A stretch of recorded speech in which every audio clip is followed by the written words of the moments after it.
हाँ फंक्शन वाला, फंक्शन का एक एक्सरसाइज से पहले 2b खत्म कर दिए थे ना, आज 2c होगा।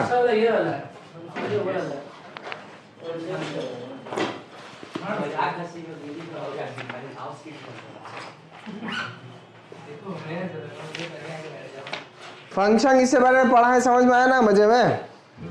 Yes sir. इससे पहले 2c कराए थे, आज 2d करेंगे, लेकिन उससे पहले हमको थोड़ा सा थ्योरी बोलना होगा। देखो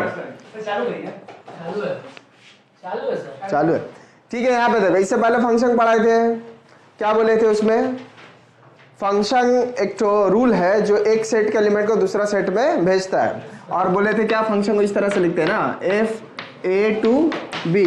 इसका मतलब f is a function from a to b, इसका मतलब f एक एलिमेंट को b का किसी यूनिक एलिमेंट में भेजेगा। बस इतना बताए थे फंक्शन के बारे में। आज मेरा टॉपिक हो रहा है कि फंक्शन ऑफ रियल वेरिएबल किसको बोलते हैं। रियल नंबर सुने हो ना, रियल नंबर का सेट को r से डिनोट करते, पता है? तो मान लो ये जो सेट a है और ये जो सेट b है, इसके जगह रियल नंबर का सेट आ जाए, मतलब a इक्वल टू r हो जाए और b equal to b r हो जाए। मतलब a और b के जगह नॉर्मल सेट रहता है ना, लेकिन यहाँ नॉर्मल सेट के जगह स्पेशल सेट आ जाए, कौन सा? रियल नंबर का। या फिर a और b सबसेट हो जाए रियल नंबर का, मतलब या तो a पूरा पूरी r हो जाए रियल नंबर, या कुछ एलिमेंट हो रियल नंबर का, तो इसको सबसेट बोलते हैं ना। a में अगर थोड़ा सा एलिमेंट होगा रियल नंबर का तो इसका सबसेट होगा। तो अब इस फंक्शन को हम क्या बोलेंगे? Function of real variable. क्यों? क्योंकि यहाँ पे जो डोमेन है और को डोमेन है ये रियल नंबर पे डिपेंड करेगा, ठीक? तो what is a function of real variable, क्या बोलेंगे? If a and b are subset of real number, then f from a to b is a function of real variable. कुछ नहीं है, function जो पढ़े थे वही है, बस डोमेन के जगह क्या आ जाएगा? रियल नंबर या रियल नंबर का सबसेट, और को डोमेन की जगह क्या आ जाएगा? रियल नंबर या रियल नंबर का सबसेट, बस उसको बोलेंगे हम लोग रियल नंबर। अब यहाँ पे कुछ स्पेशल टाइप ऑफ फंक्शन है जो हम एक एक करके आप लोग को एक्सप्लेन करेंगे। देखो, सबसे पहले हम लोग पढ़ेंगे कि मॉड्यूलस फंक्शन क्या होता है। मॉड्यूलस फंक्शन, देखो f मान लो एक फंक्शन है फ्रॉम r टू r, मतलब इसका डोमेन क्या है? रियल नंबर, और को डोमेन भी रियल नंबर, तो इसको क्या बोलेंगे हम लोग? Function of real variable. बोले ना कि अगर फंक्शन r टू r होगा तो उसको हम लोग क्या बोलेंगे? Function of real variable. अब हम एक फंक्शन डिफाइन कर रहे हैं इस तरह से, देखो f x is equal to mod x, इसको पढ़ा जाता है मॉड x। मॉड का मतलब क्या होता है कि इसका एब्सोल्यूट वैल्यू लेना है, और इसका मतलब क्या होता है, सुनो, अगर x पॉजिटिव है मतलब ग्रेटर देन 0 है तो इसका वैल्यू x होगा, अगर x 0 है तो इसका वैल्यू 0 होगा, और अगर x नेगेटिव है तो इसको एक और नेगेटिव लगा के पॉजिटिव कर लेंगे। मतलब समझ में आया? मॉड्यूलस फंक्शन का मतलब क्या है कि अगर पॉजिटिव है तो वही नंबर लेंगे, 0 है तो 0 लेंगे, और अगर 0 से छोटा यानी नेगेटिव है तो उसमें फिर से एक नेगेटिव साइन लगाएंगे, और ये लगाने से क्या हो जाएगा? पॉजिटिव आएगा। इसका मतलब मॉड्यूलस फंक्शन कभी भी नेगेटिव नहीं होगा। एग्जांपल समझो, f2 क्या होगा यहाँ पे? मॉड 2 होगा ना। अब मॉड 2 पॉजिटिव है या नेगेटिव है? तो इसका 2 ही रहेगा। और f-3 क्या होगा? तो क्या होगा? मॉड -3 ना। तो ये देखो क्या, ये यहाँ पे ये केस हो रहा है ना, x क्या है? लेस देन 0 मतलब नेगेटिव, तो इसमें एक तो क्या करेंगे? माइनस लगाएंगे, और फिर x का वैल्यू कितना है? -3, तो माइनस माइनस प्लस 3 आएगा। तो देखो मॉड्यूलस हमेशा पॉजिटिव होगा। f0 कितना होगा? f0 तो यहाँ पे क्या लिखे हैं? 0 पे 0, तो इसको बोलते हैं मॉड्यूलस फंक्शन, या इसको एक और नाम है एब्सोल्यूट वैल्यू फंक्शन। मतलब किसी भी फंक्शन, किसी भी वेरिएबल का एब्सोल्यूट वैल्यू लेंगे पॉजिटिव करके, नेगेटिव नहीं लेंगे। इसको नोट करो। अच्छा, अब एक तो बहुत इंपॉर्टेंट फंक्शन, शायद समझने में थोड़ा सा टाइम भी लग जाए, इसको हम लोग बोलते हैं greatest integer function. Greatest integer function, पहले ग्रेटेस्ट इंटीजर का जो क्या सिंबल होता है उसको हम एक्सप्लेन कर रहे हैं। देखो, मान लो हम कहीं पे लिखे बॉक्स 3.5, ठीक है? तो ये बॉक्स का मतलब क्या होगा कि 3.5 से छोटा बहुत सारा इंटीजर होगा ना, 3.5 से छोटा कौन कौन सा इंटीजर होगा? 3, 2, 1, 0, -1, -2 करके। लेकिन सबसे बड़ा इंटीजर कौन होगा? अच्छा से समझो, यहाँ पे है 3, यहाँ पे होगा 3.5 और इससे छोटा इंटीजर होगा 2, 1, 0, -1 करते करते चला जाएगा। लेकिन 3.5 से छोटा सबसे बड़ा इंटीजर कौन सा है? 3 है ना, तो इसका वैल्यू आएगा 3। ग्रेटेस्ट इंटीजर का फंक्शन समझ गए? अगर मान लो हम बोलते 3 तो नहीं, 2 नहीं, सुनो, हम क्या बोलेंगे कि 3 से छोटा या बराबर सबसे बड़ा इंटीजर। तो 3 से छोटा तो 2 होगा, लेकिन 3 का बराबर तो 3 हो रहा है, तो तुमको ग्रेटेस्ट लेना है, ठीक है? इसीलिए उसका नाम है ग्रेटेस्ट इंटीजर फंक्शन। तो इसका वैल्यू हो जाएगा 3। अच्छा, अगर हम इस तरह से पूछे तो 100.1 से छोटा बहुत सारा इंटीजर है, लेकिन उसमें सबसे ग्रेटेस्ट इंटीजर कौन होगा?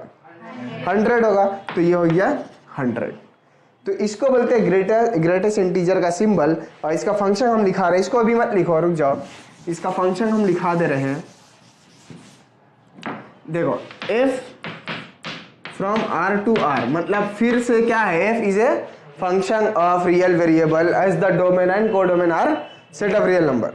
तो यहां पे हम लिखेंगे fx equal to box x। अब समझ में आ गया? कोई भी वैल्यू यहाँ पुट करेंगे, यहाँ पे वही वैल्यू पुट होगा और तुमको बॉक्स निकालना आता है ग्रेटेस्ट इंटीजर फंक्शन का, है ना? अच्छा, इसको थोड़ा सा तोड़ के लिखते हैं, ठीक है? मान लो x का वैल्यू, इसको तोड़ के तो हम बहुत तरह से लिख सकते हैं। अच्छा देखो, यहाँ पे x का वैल्यू अगर मान लो तुम्हारा 1 से छोटा है और 2 से बड़ा है, तो इसका बॉक्स x का fx का वैल्यू कितना होगा? हंसी में नहीं, यहाँ पे x का वैल्यू 2 और 1 का बीच में है। अच्छा से समझो, x का वैल्यू 2 से बड़ा है और 1 से छोटा या बराबर है, तो इसका fx का वैल्यू क्या होगा? अब इसको थोड़ा सा डिटेल में देखो, यहाँ पे 1 है और यहाँ पे 2 है, इसी के बीच में हमको ग्रेटेस्ट इंटीजर निकालना है। तो इसका बीच में कोई भी पॉइंट लोगे, उसका ग्रेटेस्ट इंटीजर तो 1 ही होगा, समझ रहे हो? यहाँ पे कोई भी पॉइंट लो, मतलब 2 से 1 का, ये वाला उल्टा लिख दिया, 1 से बड़ा होगा 2 से छोटा। 1 से 2 का बीच में तुम कोई भी वैल्यू लोगे, उसका ग्रेटेस्ट इंटीजर तो 1 ही होगा ना, है ना? तो यहाँ पे इसका वैल्यू आ जाएगा 1, यानी कि 1 से 2 तक का बीच में इसका वैल्यू कितना रहेगा? 1 रहेगा। और उसी तरह से इधर पे आए तो यहाँ पे ले लो 2 less than greater than x less than 3। बोलो 2 से 3 का बीच में ग्रेटेस्ट इंटीजर कौन रहेगा? 2 रहेगा, तो इसका वैल्यू हो जाएगा 2। तो इस तरह से हम लोग इसको डिफाइन करते हैं। इसका मतलब क्या होता है? ग्रेटेस्ट इंटीजर, देखो यहाँ पे एक चीज लिख रहे हैं, लेस देन और इक्वल टू x, x से छोटा या x का बराबर, x से छोटा या x का बराबर। तो यहाँ पे बोलो f3 कितना होगा, जो अभी हम पूछ रहे थे, बॉक्स 3 होगा। तो यहाँ पे देखो, यहाँ पे क्या लिखा है, अच्छे से पढ़ना, ग्रेटेस्ट इंटीजर लेस देन और इक्वल टू। तो इक्वल टू भी लेंगे और इक्वल जब नहीं होगा तो लेस देन लेंगे, तो इसका वैल्यू हो जाएगा 3। और यहाँ पे अगर हम लिख दें 5.9 तो 5.9, यहाँ पे 5 लेंगे, क्या 9 क्यों बोले? 5.9 इंटीजर है नहीं ना, ये तो फ्रैक्शन है, मतलब डेसिमल पॉइंट है, तो उससे छोटा वाला इंटीजर ले लेंगे। और अगर ये खुद इंटीजर रहेगा तो उसी को ले लेंगे। अब बात समझ में आया? खुद इंटीजर रहेगा तो वही आएगा, और अगर फ्रैक्शन रहा तो उससे छोटा वाला इंटीजर लेंगे। जैसे यहाँ पे बोलो तो -3 का वैल्यू कितना होगा? -3 पूछ रहे हैं, -3 इंटीजर है कि नहीं, पहले ये बोलो। -3 इंटीजर है या नहीं? इंटीजर है तो उसका वैल्यू -3 ही रहेगा। मॉड्यूलस वाला फंक्शन नहीं है जो साइन चेंज कर रहा है, ठीक है? और यहाँ देखो तो -3.5 रहने से क्या होगा? अच्छे से बोलो, -3.5 से -3.5 इंटीजर नहीं है, तो उससे छोटा वाला इंटीजर कौन होगा? -2। अच्छा से समझो, -2। डायग्राम देखो, मान लो यहाँ पे -3 है, 1 मिनट, यहाँ पे -4 है, तो -3.5 यहाँ ना आएगा, सॉरी उल्टा हो गया, -3 यहाँ और -4 यहाँ, ठीक, -3.5 यहाँ पे आएगा। अब -3.5 तो इंटीजर नहीं है, इससे छोटा इंटीजर बहुत सारा है, और -4 आएगा यहाँ पे, हाँ इसलिए हम डायग्राम में गए। -3.5 से होता है -3.5 से छोटा -4 होगा, मतलब इससे छोटा तो बहुत इंटीजर है, लेकिन इसमें ग्रेटेस्ट कौन है? -4। तो मतलब नेगेटिव में थोड़ा सा दिमाग से, नहीं तो वैसी गलती वजह से हमसे हुआ गलती। तो ग्रेटेस्ट इंटीजर फंक्शन समझ में आ गया, इसको हटा रहे, लिखो।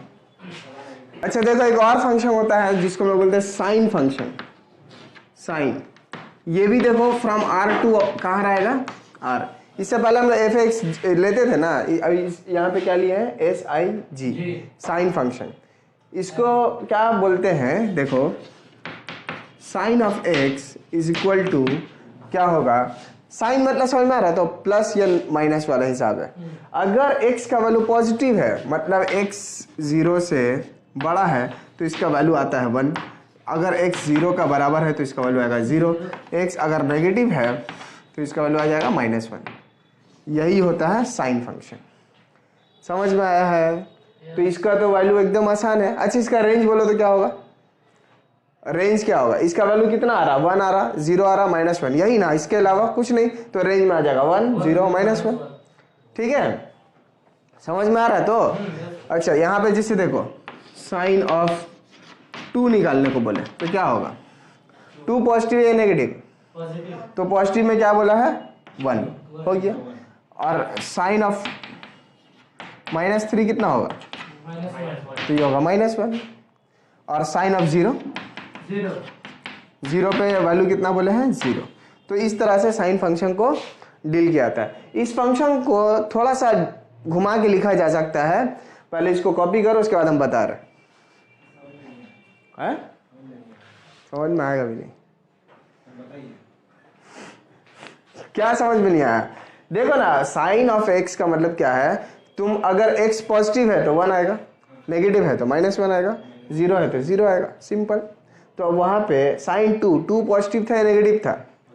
पॉजिटिव, तो क्या बोले हैं यहाँ पे? 1।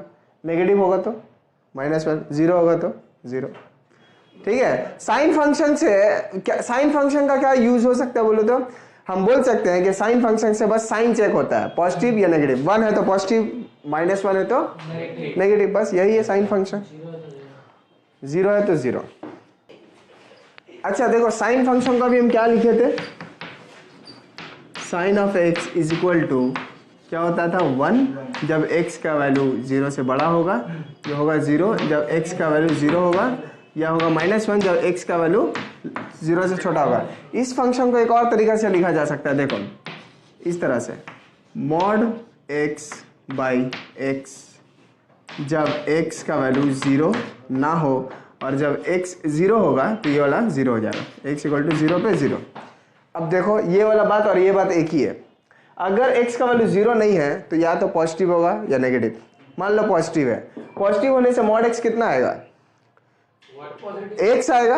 1 क्यों आएगा? मॉड फंक्शन में क्या बताया? एब्सोल्यूट वाले फंक्शन में मॉड x, अगर x पॉजिटिव है तो मॉड x का वैल्यू x आएगा। x बाई x कट के कितना होगा? देखो 1 आ रहा है। अगर x नेगेटिव है तो इस मॉड x का वैल्यू कितना आएगा? -x, x कट के -1 बचेगा, देखो -1 आ रहा, और 0 पे 0। तो इस फंक्शन को 2 तरह से लिख सकते हैं ना? नहीं समझे? फिर से बोले, ठीक है। अच्छा, एक और फंक्शन है देखो, जिसको बोलते हैं कांस्टेंट फंक्शन। इसको अच्छा समझोगे तो थोड़ा सा, कांस्टेंट फंक्शन चालू किए ना रे भाई, भूल जा रहे बार बार। मान लो f is a function from R to R। f(x) is equal to c, और c मान लो कोई रियल नंबर है, c is a real number. इसका मतलब क्या होगा? c का वैल्यू कुछ होगा, 1 2 3 4 1.5 कुछ भी हो सकता है। और f(x) इक्वल टू c का मतलब क्या है कि फंक्शन का तुम x के जगह कुछ भी पुट करो, आएगा c, यही ना है। जैसे अगर होता F X equal to X square, तो हम कुछ भी वैल्यू पुट करते उसका स्क्वायर आ जाता, लेकिन यहाँ पे तो एक्स है ही नहीं, यानी कि सिर्फ एक्स का वैल्यू यहाँ पे चेंज होगा लेकिन यहाँ पे चेंज नहीं होगा। एग्जाम्पल के तौर पे देखो, F1 कितना आएगा C, F2 कितना आएगा C, F3 कितना आएगा C। एक्स के जगह कुछ भी रखेंगे, कोई भी रियल नंबर रख लो, तुमको आएगा तो C ही, इसलिए इसका मतलब वैल्यू चेंज नहीं हो रहा, और वैल्यू जब चेंज नहीं होता उसको क्या बोलते हैं, कांस्टेंट, और इसलिए इस फंक्शन का नाम है कांस्टेंट फंक्शन। ऐसा फंक्शन जिसका x का वैल्यू चेंज कर दो फिर भी उसका वैल्यू चेंज नहीं होगा, उसको हम लोग बोलेंगे कांस्टेंट फंक्शन। एक सिंपल सवाल पूछ रहे हैं, इस फंक्शन का रेंज क्या होगा, सिर्फ c होगा, है ना, इसका रेंज हो जाएगा c, यानी सिंगलटन सेट होगा। समझ में आ रहा है, इसको बोलते हैं कांस्टेंट फंक्शन। देखो अब आओ आइडेंटिटी फंक्शन में। आइडेंटिटी फंक्शन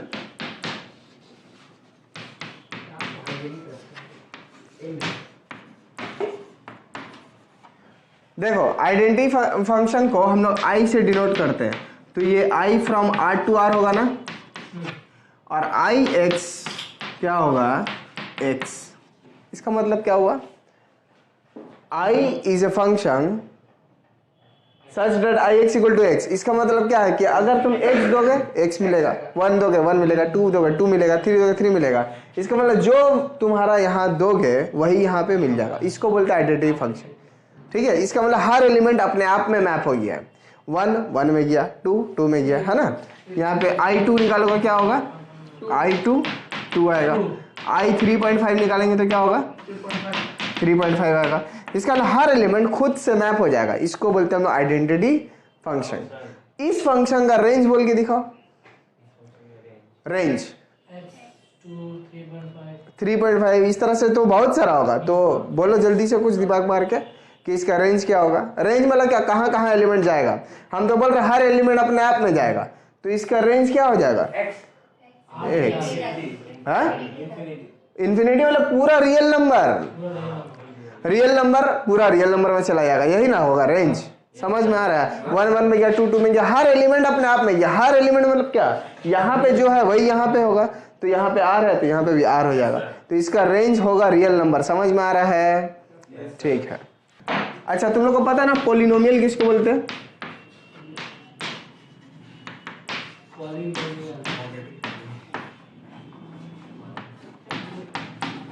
देखो तुमको 1 डिग्री का पोलिनोमियल, 2 डिग्री का पोलिनोमियल ये सब पता है ना, या नहीं पता है। अगर नहीं पता है तो सुनो, a1 डिग्री का पोलिनोमियल को इस तरह से लिखा जाता है a1x प्लस a0, मतलब x का पावर यहाँ पे हाईएस्ट कितना है 1 ना, तो इसको बोलेंगे 1 डिग्री पोलिनोमियल। और 2 डिग्री का पोलिनोमियल को क्या लिखते हैं, इसे इस तरह से देखो, a2x square plus a1x plus a0। 3 degree का पोलिनोमियल हुआ तो a3x cube plus a2x square plus a1x plus a0। इसी तरह से 4 डिग्री 5 डिग्री जितना भी डिग्री का पोलिनोमियल बोलेंगे लिख दोगे। अब मान लो ये इस तरह से हो गया fx, ये हो गया gx, ये हो गया hx, तो इस तरह का फंक्शन को जो पोलिनोमियल देता हो इसको बोलते हैं लोग पोलिनोमियल फंक्शन। समझ में आ गया। अगर किसी फंक्शन का वैल्यू एक पोलिनोमियल आएगा तो इसको हम लोग बोलेंगे पोलिनोमियल फंक्शन। अब पोलिनोमियल जितना भी डिग्री का होगा हो सकता है, लेकिन पोलिनोमियल फंक्शन इसको बोलते हैं। इसको समझ में आया। इसके साथ साथ देखो रैशनल फंक्शन किसको बोलते हैं, क्या बोलेंगे, रैशनल फंक्शन।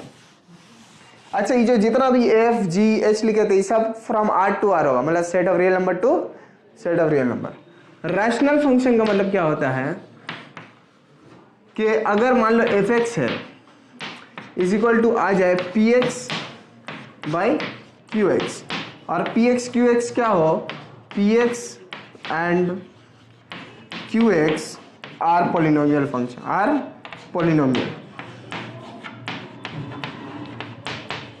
मतलब px एक पोलिनोमियल है, qx एक पोलिनोमियल है, और fx का वैल्यू हो जाए px बाई qx, मतलब दो पोलिनोमियल का डिवीजन, तो इसको लोग बोलते हैं रैशनल फंक्शन।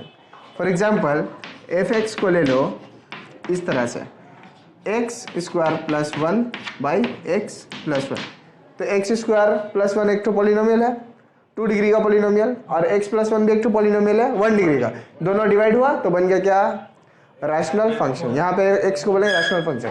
एक चीज यहाँ पे होना चाहिए कि यहाँ देखो qx का वैल्यू 0 नहीं होना चाहिए, क्योंकि qx अगर 0 हुआ तो इसका वैल्यू अनडिफाइन हो जाएगा, इसलिए qx 0 नहीं होना चाहिए। और बाकी जब भी तुम देखोगे पॉलिनोमियल डिवाइड हुआ समझ जाओ क्या है, रैशनल फंक्शन। बस नाम जान लो, इसका जरूरत शायद ही पड़ेगा सम बनाते वक्त, ठीक है। देखो सम प्रोडक्ट मल्टीप्लाई कैसे किया था फंक्शन को समझाने जा रहे हैं। मान लो एक फंक्शन है a टू r, और r जो है a जो है r का सबसेट है, ठीक है, मतलब पूरा r नहीं लेके हम उसका छोटा सा सबसेट लिए, तो इस फंक्शन का डोमेन क्या है, डोमेन a है, ले सब भूल गया तुम लोग, डोमेन है a, कोडोमेन है r, और रेंज अभी बोल नहीं सकते हो जब तक हम फंक्शन देंगे नहीं। और g मान लो एक फंक्शन है फ्रॉम b टू r, और b यहाँ पे क्या होगा भाई, r का सबसेट, तो इसका डोमेन क्या है, b और कोडोमेन r, ठीक है, मतलब रियल नंबर का सबसेट से रियल नंबर में फंक्शन जा रहा है। तो मान लो हम तुमसे पूछे कि f प्लस जी का मतलब क्या होगा, f प्लस जी, देखो जब तुम बचपन में नंबर पढ़े थे 1 2 3 4 पहले रट लिया था, फिर ऐड करना सीखा, फिर मल्टीप्लाई डिवाइड ये सब सीखे ना, उसी तरह से अब फंक्शन के ऊपर होगा। पहले हम लोग फंक्शन सीखे, फंक्शन क्या होता है, एक सेट के एलिमेंट को दूसरा सेट में भेजता है। अब f प्लस जी का मतलब समझ रहे हैं, मतलब ऐड कैसे किया जाता है। तो f प्लस जी का मतलब है कि फंक्शन को हम ऐड करेंगे, लेकिन उसको हम कहाँ से कहाँ डिफाइन करेंगे, पहले ये बोलो। हम करेंगे a से r में कर दें या b से r में, बोलो। अगर तुम मान लो यहाँ पे ले लिए a, तो a जो है f का डोमेन है, यहाँ पे g नहीं निकाल पाओगे तुम, और अगर तुम लिख दिए b, तो b जो है g का डोमेन है, यहाँ f नहीं निकलेगा। तो यहाँ पे कुछ ऐसा सेट लिखना है जिसमें f भी निकल जाए, g भी निकल जाए। तो बोलो यहाँ पे क्या लिखे डोमेन, मेरा बात समझ रहे हो ना। अगर मान लो इसमें 10 एलिमेंट है और इसमें 20 एलिमेंट है, तो f अगर a में निकल रहा है तो b में नहीं निकल पाएगा, क्योंकि वहाँ तो 20 एलिमेंट है जहाँ पे हमको उसका वैल्यू नहीं पता है, और जो एलिमेंट इसमें है उसमें f का वैल्यू नहीं निकल पाएगा, क्योंकि उसमें हमको पता ही नहीं उसका वैल्यू कितना है। तो हम लोग को यहाँ पे कुछ ऐसा लिखना होगा जिसमें f भी निकल जाए और g भी निकल जाए। तो वो ऐसा सेट कौन सा होगा, a इंटरसेक्शन b। समझ में आया, a इंटरसेक्शन b में कौन होता है, जो a में भी हो b में भी हो। अब अगर ऐसा एलिमेंट है जो a में भी है b में भी है, तो उसमें f भी निकलेगा g भी निकलेगा। समझ में आया, सिर्फ a लिख देने से g नहीं निकलता, सिर्फ b लिख देने से f नहीं निकलता, लेकिन इंटरसेक्शन लिखने से क्या होगा, वही एलिमेंट है जो दोनों में है, और जब दोनों में है तो कोई प्रॉब्लम ही नहीं है, वहां पे f भी निकलेगा g भी निकलेगा। तो ये होगा a intersection b to r। अब बोलो f प्लस जी का डोमेन क्या हो गया, a इंटरसेक्शन। यहाँ पे MCQ क्वेश्चन बना सकता है कि f a to b is a function, g a to b a function, then what is the domain of f plus g, क्या होगा, a इंटरसेक्शन b। अब इसका मतलब क्या होगा, देखो हम लोग क्या करते हैं, किसी भी फंक्शन का वैल्यू पॉइंट पे निकालते हैं ना।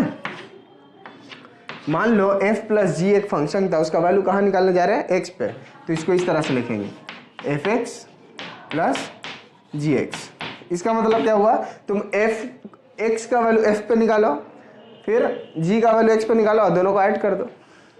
समझ में आया है, नहीं समझ में आया है। इसका एक एग्जांपल दे रहे, देखो यहाँ पे एग्जांपल लिख रहे हैं, एकदम छोटा सा एग्जांपल, कोई बड़ा बात नहीं है। f मान लो एक तो फंक्शन था 1 2 से लेके r तक, और fx का fx लिखा है x, और g एक फंक्शन है 1 3 से r में, और gx का वैल्यू कितना है, x स्क्वायर। तो f प्लस जी कहाँ से कहाँ होगा, f प्लस जी यहाँ पे हम लोग क्या लेंगे, इन दोनों का इंटरसेक्शन लेंगे। इन दोनों का इंटरसेक्शन क्या होगा, एक ही एलिमेंट तो कॉमन है, तो होगा 1 से लेके r पे। समझ में आया। और अगर हम यहाँ पे f प्लस जी एट 1 निकालने बोले तो क्या होगा, तुम क्या लिखोगे, देखो इस वाला डेफिनेशन देखो, लिखेंगे f1 प्लस g1। f1 मतलब क्या 1, और g1 मतलब 1 का स्क्वायर, gx क्या है x स्क्वायर है, और एफ एक्स क्या एक्स है, तो ये होगा 1 और ये होगा 1 इसका, तो ये फाइनल आएगा 2। तो इस तरह से सम ऑफ फंक्शन को डिफाइन किया जाता है।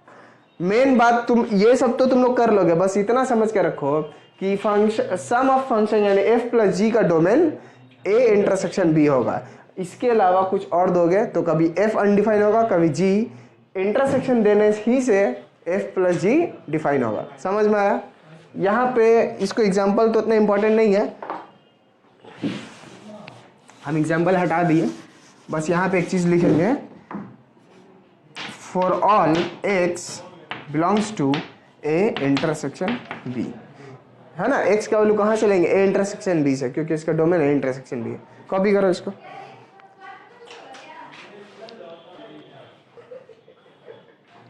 ऐ आराम से।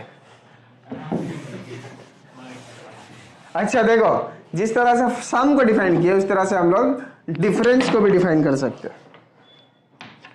डिफरेंस मतलब f माइनस जी, तो यहाँ पे क्या होगा बोलो, f माइनस जी का वैल्यू अगर x पे पूछेंगे तो क्या लिखोगे, एफ एक्स माइनस जी एक्स, और यहाँ पे भी x बिलोंग्स टू क्या होगा, a इंटरसेक्शन b। क्यों a इंटरसेक्शन b का मतलब समझ में आ गया है, क्योंकि यही एक सेट है जिसका एलिमेंट दोनों में है, और इसका मतलब एफ एक्स और जी एक्स दोनों का वैल्यू निकल सकता है। अगर कुछ और वैल्यू दे देंगे तो वैल्यू नहीं निकल पाएगा, ठीक है। इसी तरह से हम प्रोडक्ट को भी डिफाइन कर सकते हैं। देखो एफ जी इस तरह से लिखेंगे एक्स, तो इसका मतलब क्या हो जाएगा, एफ एक्स इंटू जी एक्स, ठीक है। और इसी तरह से हम लोग डिवीजन को भी डिवाइड कर सकते हैं। देखो एफ बाई जी जो फंक्शन है वो क्या होगा बोलो, F X by G X. लेकिन यहाँ पे एक बात बोलना होगा कि जी एक्स का वैल्यू 0 ना हो, क्योंकि अगर 0 हो गया तो ये फंक्शन क्या हो जाएगा, अनडिफाइन हो जाएगा। तो दो फंक्शन का डिवीजन तभी डिफाइन होता है जब डिनोमिनेटर 0 ना हो, ठीक है। तो इस तरह से सम प्रोडक्ट सब तुम लोग निकाल लोगे फंक्शन का, ठीक।